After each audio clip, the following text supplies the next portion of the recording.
Welcome back to the Gentry Walk. We finally get a win at Deepdale, our first in a month. And last week on here, somebody mentioned that Dai Cornell hasn't won a game with him in the sticks. Well, this one is for you. Absolutely superb. This one is for Super Dai Cornell. Hope you're well. Welcome back to 20 more minutes of North End chat. Anything you want to say, James, before we kick this off at all? Apologies, sorry, maybe? Well, he had a good game, but he's 1 out of 16, so it's not a great hit rate, is it? All right, we're going to review all the social media takes from that Pompey win, and of course we're looking this week at Valentine's weekend. It's a Watford game, of course, as well. But we're also asking who's the first ever North End player that made you fall in love with this famous old club. So join us at the end for that. Plus, our A to Z rolls on to letter O. And see what these guys have got. We're allowing overhead kicks in their discussions. But great to have your company with us. Thanks for all the comments on last week's video as well. Growing a nice little community over here. Let's get straight into it then, shall we? Etienne, you're up first, please, with Ed this week, who says, them last 7 minutes were a really nervy watch. I'm glad we got it over the line, and hopefully we're now back to winning ways. Cornell was brilliant again and kept a clean sheet. The new signings look like they're going to fit right in too, and that's what I want to put to you, if that's okay. How do the new signings look? I think they're definitely promising as it stands. I think Lukovic had a half that he didn't really get integrated into the game. I think he struggled a little bit, and then we brought Smith on, who would look a bit more comfortable because he's played at this level many times. And then Moran came on, had a bit of an energy about him, and probably should have buried his chance right at the end. I'm sure you could put that down to nerves, really, wanting to make an impression. I think it's a good save from Schmidt as well, but, Moran should be doing better. And we haven't seen Lang yet. So, it's promising when you read a comment like that and people go, they're going to fit right in, because I do think that they will. I think both Moran and Lukovic are going to have some kind of impression on this season, especially considering Moran is ours as well. So we got plenty of chance to see what he can actually do. But yeah, encouraging from both. I would like to see Lukovic get in the game a bit more, but yeah, I'll take it. Joey, one thing North End have been accused of recently is being way too open at the back. Did we see a bit more defensive resolve from them? And this one here Paul says, we seem to be set up to be solid today. Yeah, it worked too. Professional performance. Not the most exciting watch, but it was a much needed win. Yeah, we sorted ourselves out at the back. Yeah, I think we saw it at Ipswich actually before that. I think we were very solid there. And just gone back to the basics, I think that's the main thing. I think Cornell is actually instilled a bit more confidence back in the defence. I think they'd lost it a bit with Walton, who was just a bit hesitant to come off his line. And I think, you saw him getting those last-ditch blocks and clearances off the line and stuff, which we've seen all season, really. But in the few games where we went on a bit of a bad run, it almost looked like they were just forgot how to defend. So it's good to see that we look like, we've got the basics back and we're back to being solid defensively. Okay. Now, James, our Pompey channel, who weren't very happy at all with the referee, in particular with one incident, a stonewall penalty, John Messinio, the Pompey manager, called it. Watching back, I'm sorry, but I have to agree. Did you get away with one? Massively, but then every other week we'd all benefit. So I've got nothing to say other than we were due a bit of luck. But see why the Portsmouth fans are annoyed. It was a penalty. Yeah, I mean, it got them talking about VAR. Just as an aside from this, there's a rumour that VAR is heading to the Championship next season. Is that something you would welcome, given the amount of dodgy decisions that go against this club, which you've already highlighted? No, not at all. You saw what it did yesterday in that game. It just kills moments. You can't really celebrate. It makes the atmosphere stale. I'd rather have a few contentious decisions that should even themselves out than overanalyze every single thing and try and look to disallow goals. Okay. But yeah, fair dues for your honesty. Harvey, this one for you then. Sunray says they had a clear penalty shout. We definitely need to get Lang and Millie going. A picture's a disgrace, which we already know. This one for you then. Why do we spend the last 20 minutes of every single game soaking up a battering, no matter who we play? Is this a Hecky tactic? I wouldn't say it's a tactic. I think it comes down to a lot of factors, really. Obviously, I think you've got to always look at like the bigger picture in a football game. Obviously, the squad is, as I would say, has been quite hindered throughout the season with injuries. So I think obviously you've got to manage like player fitness and player conditions and stuff like that. So that's obviously one factor. But I think as well as that, like different games just require different tactics. Personally, I wouldn't say that we sit back and soak up pressure for every game. Personally, but I think with a side like Pompey, I think that it's very well needed, and especially again given the bigger picture with the results.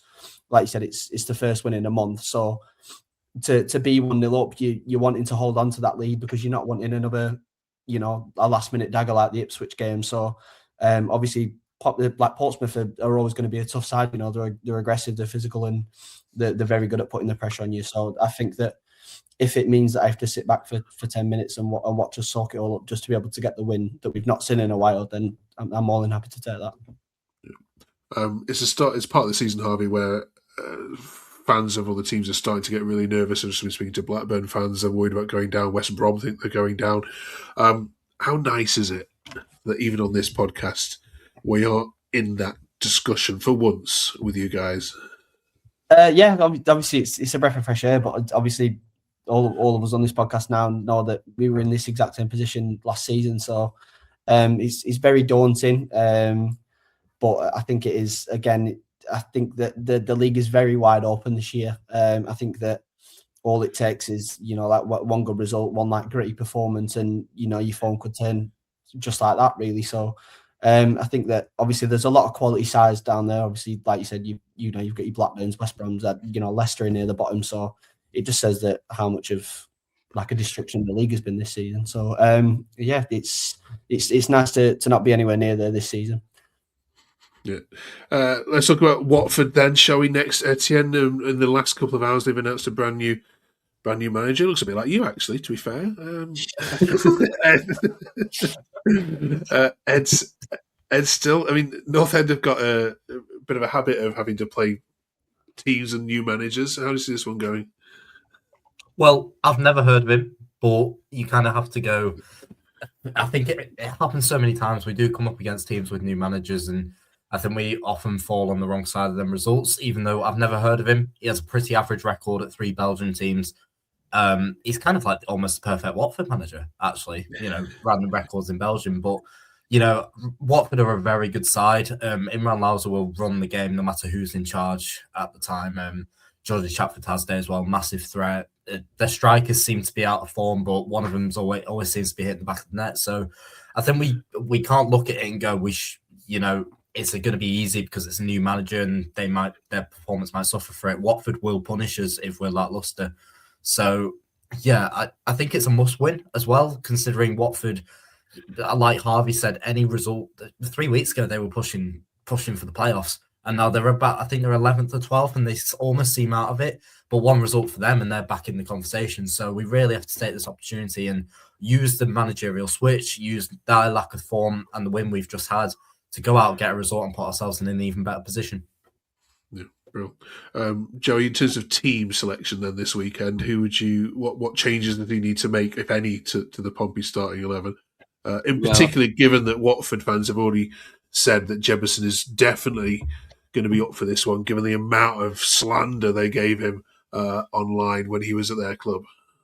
Yeah, well, I mean, I've heard there's going to be quite a few key players back, which could be a massive boost for us, because I think if we go on with the same team we started against Portsmouth, I think we'll struggle against Watford. I think definitely the forward line in Lukovic, unfortunately, will be straight back to the bench. I may not even make the bench, because if Millie's back, Jebo's potentially back as well. He may not even have a space on the bench. So yeah, I'd definitely go with a different striker. And they're saying about Hughes could be back as well. That would be a positive. I'm not sure though. I'd rush him back in just because of his previous injury records, and because actually we just kept a clean sheet as well. But I think that'd be my main switch would be. I don't know who. I'd like to see Jebo start if he's fit, especially just because it's that factor of against his old club, as he scored against them at Vicarage Road. So you never know, he could do it again. But yeah, I think him probably to start, yeah, definitely dobbing behind him as well, because I'd like to see them two link up. Yeah. What about for you, James? Well, I'll take Lukovic out of the team, not because he did anything particularly wrong. He just didn't really seem up to sort of the physicality and the pace. Jebison would definitely play because I thought he was brilliant at Ipswich last week. And he was, obviously, he'll have the bit between his teeth. He did score at Vicarage Road, so you fancy him if he gets another chance. He'll be after it. Other than that, if Lang is back, I'm not sure I'd rush him back into the team. I'd put him on the bench, maybe give him half an hour. But I wouldn't change too much because even though it weren't a good performance, we did win. Okay. The rest of the fixtures for February then, Harvey. When we look at them, we've got, of course, then 2 away games to follow that Watford game. One, of course, at you know who on the Friday night, and then a Tuesday night trip to Swansea before a home game against Millwall to follow that. Of those 12 points that are now available, a minimum to stay in this race would be what? A minimum to stay in the race I'd probably say 9. Probably just given the fact that obviously Millwall are in that conversation as well. Obviously we played Millwall away and that was a really tough fixture. I think 9 if you wanted to be in the conversation, but I think that again, like we've already addressed, I think that form is such a big thing in this league, and especially at this point in the season, we need to now start going on a bounce of quite a good couple of results. I do think that with the right setup, I do think, obviously, like Etienne said, with Watford's drop of form, I do think that the win could be there for the taking if we set up right. Rovers are obviously a bit of a mess at the moment. It would be nailed on for them to beat us, but I would like to think that we can go to Ewood Park and win. Swansea is obviously a difficult one. Obviously, it's never really like a nice ground to go to. They always do make it difficult for you. Obviously, you've got really good players in there like Vapotnik, etc., who can damage you if you don't set up right. So that'll be a tough one. And obviously Millwall's the really hard game. So yeah, it's another. I feel like we say this a lot, but I feel like it is, another very defining month in the sense that if you don't get points, then you're going to find yourself quickly slipping down the table. Yeah, we'll be here for every single one of them as well. Like we've said before, if you can just drop us a like and a subscribe, that would be absolutely amazing. It is Valentine's Day, of course, this week in Etienne. So once you've ploughed through all those cards, I'm sure, flying through your door, we are going to start thinking about, please, who was the first ever North End player that you fell in love with as a young North End fan? This might be an odd shout because I started supporting, my first Preston game was in 2011, but I properly started supporting them like 2012, 2013. It was Nicky Rowe, actually, midfield during the League One spell, and I can't remember the reason why. I just remember really liking him as a child. I had a shirt with his name on the back. Somewhere back here, actually, I've got a signed photo of him, just to kind of it's nice to know as a child you do kind of get attachments to players. And he was just kind of the first one. And then going a bit further on when I was a ball boy, it was Tom Barkhausen specifically, just because I liked the way he played. Very fast, very direct. But yeah, Nicky Rowe's kind of my first real player that I liked. And I don't remember why. How about you, James? Probably Patrick Adjumang was the first player that I've really liked because he scored an overhead kick. Yeah, that was probably it. A big centre forward. The more recent times, though, I'd have to go with either a Beckford or a Garner. It'd be one of them two that fired us up League One. Yeah. Right then, Joey, as a young lad, who was in the 50s? I'd say it was either Yomaweni or David Nugent. Both of them for me. I think probably I'll say Maweny just because I felt like he was more of a cult hero. Yeah. I think Nugent was just a fan's favourite for everyone, but at the time I think Maweny was just sort of a legend and cult hero that, just fond memories from the early sporting days. Cool. What about you, Harvey? Do you have posters of any of these on your wall growing up or anything like that? Well, obviously, I'm the youngest, aren't I? So, honestly, it's a shame really because my memory is so poor. So I don't really remember a lot of like Preston playing football until about I think like 2014, which was my first ever like away day. He's going to but say I- Mads. Oh, actually, I think I know it was a lone player, but I was a very big fan of Aidan McGeady. I think obviously he was just that player that was just very special. I had a weird obsession with Josh Harrop, and I still do. But going back to like times that probably these two or more remember, me and my brother used to constantly bang on about Ian Hume. I've got like very small glimpses of him in my brain. I just think he was like a really exceptional player, especially on his day. So that would be my main shout. Good. Has any of you ever met your childhood heroes? Yeah. Yeah. They say never meet your heroes. I played with him, actually. Oh, okay. Did you play with Nugent? No, I'm a wedding. Oh, okay, right. Let us know in the comments who you first fell in love with as a young Preston fan. Has anyone had their heart broken by a North End player leaving, a lone player not coming back? Don't say Harrison Armstrong before you make me feel guilty. Etienne? Yeah, you know what? It's for a very specific reason. It is Fernandez because I went to Huddersfield away that season and he missed practically an open goal. And you're like, when you have a really good lone player and all you want to do is seeing them score. We had it with Kessler Hayden last season and he ended up getting 2-2. Fernandez never did. And yeah, that's gutting because now I watched a video last night of him scoring for Real Madrid. I'm like, you could have done that for us, mate. Come on. Like, we were in a good position at that time. But yeah, Fernandez just for that very specific reason. Yeah. Any more heartbreak?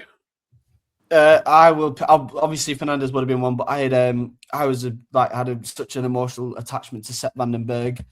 I just think he was so good, and obviously we had him for 2 seasons, and then when he left, it was just really tragic because I thought North End were actually going to go and buy him, but we just didn't. So okay, all right. Let us know. And have you got over Mads from now last week, Harvey? I mean, it was a bit raw last week when it just announced when we had you on here. Are you okay now? No, not really. Still hurts. Still hurts. Right, let us know your heartbreak in the comments. We'll read some of these out next week. Transfer window is closed. We did this last week and asked you your thoughts on it. Does anyone want to change their view now, having seen a few of the players, and want to go up or lower than what they said last week? We're all still happy that it's not been good enough. Yeah, we haven't seen enough of them really. Okay. Like Lukovic got 45 minutes, Moran got 13 minutes, and Lanka's had nothing yet. So yeah, my opinion is still the same though. Very promising. And if Moran had scored, yeah, I think a lot of people's minds would have been made up there. Okay, you can tell you two are media trained, can't you? Those stock answers. Right. Letter O then, please. This week, tough one, I think. Probably the hardest lesson we've had so far, or is it? Let's find out. Anyone got anything good? I think I have. Go on then, hit it. Matthew Ola Sunday. Played 2 or 3 games for us. He got taken off at Wolves in the League Cup after 45 minutes. That bloke has never played football in his life before, and he played right full back for us. Anything better? Mine was Brian O'Neill. Okay. From the same era as Nugent and them lot. So, and Brett Ormrod, but then he went to Blackpool before and after it, so I can't really say him. But he was really good for us, to be fair. Okay. I think they're the 2 I had. I think I'm going to go reverse Ormrod here and suggest Offair because he's gone the other way and he's been really good for us since coming on. I was a big fan of that signing at the time. And yeah, it's another permanent contract from Brighton. So I love you a lot, Brighton. Thank you very much. Keep them coming, please. Keep them coming. We could have had Osmaic if you hadn't been an idiot. Well, I was gonna say you're not gonna put him in, but no, Harvey. No. Mine would have been Ola Sunday purely because I watched him at Ewood. It was the worst player I've ever seen by a long mile. But I will go for one that had very split opinions in this fan base, and it's Jeppe Ockels. People couldn't decide whether they loved him or hated him. I personally didn't think he got enough game time to show his quality, but that's just one to throw in the mix. Okay. Right, we've heard a lot of names here, so who can choose this week? Go on, Harvey, pick one, please, for us this week. Oh God, I don't like that kind of pressure, to be honest. I'll probably go all Sunday. Yeah, probably just because it's just absolutely honking, just really, really bad at football. Right. But this is an A to Z of supposedly, the best. I don't think he understands the concept. It's just the myth or the enigma that is All Sunday. Okay, all right. The legend that is. All right, okay. There's going to be somebody in the comments now who's like watched a North End legend. Everyone's going to say Brian O'Neill in the comments. Yeah, Brian O'Neill. They didn't take my hands. Right, okay. I'm overruling you, Harvey. We're going to put Brian O'Neill in it. That's fine. Yeah, I probably wasn't even an idea then, to be honest. All right. Cheers for all that, fellas. Right, letter P next week. Then this should be a lot more straightforward. So get thinking caps on for that. We're also talking penalties next week as well. What's the most nervous you've ever been watching a single penalty for North End? What's the single most important penalty North End have ever been given or scored? Get your views ready on that. And plus, which goalkeeper from North End's past would you be happy to stick in front of a penalty and be more guaranteed to save it? Yes, I know who you're not going to say, James, next week on that one. Thanks so much, fellas. Enjoy the game against Watford. We'll see you back here in 70 time. Thank you, though, of course, for watching. Have a great week, everybody. It could still happen. Keep the faith. See you next week.